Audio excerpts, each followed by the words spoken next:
The void of the Veridian expanse wasn't black. It was a bruised purple, choked with ionized gas that played hell with long-range sensors.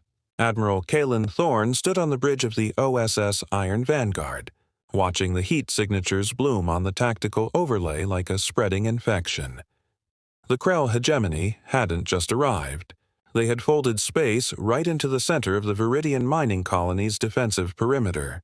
The opening salvo, the Krell fleet didn't bother with hails. They moved in a Vexta formation, 3 massive dreadnoughts flanked by hundreds of jagged, needle-thin interceptors. The Vanguard's response.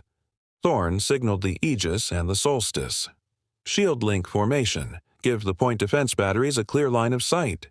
We don't let those needles touch the civilian transports. The first strike.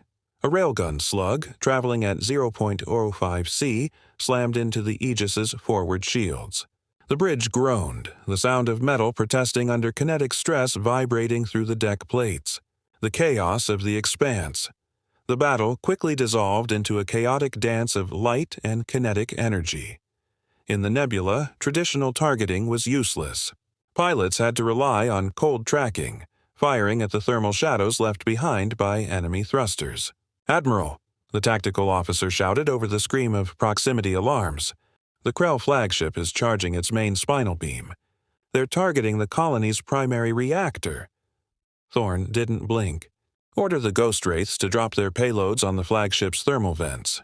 If we can't pierce their shields, we'll cook them from the inside out." The turning point.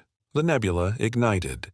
As the stealth bombers released their volatile canisters, the ionized gas in the expanse acted as a secondary fuel. A chain reaction of blue-white fire rippled across the Krell line. One of the dreadnoughts, its internal cooling systems overwhelmed by the external heat, buckled. Its structural integrity failed, and the ship imploded, dragging 2 nearby escorts into its gravity well. "Victory in the void isn't about who has the biggest guns," Thorne whispered, watching the wreckage drift.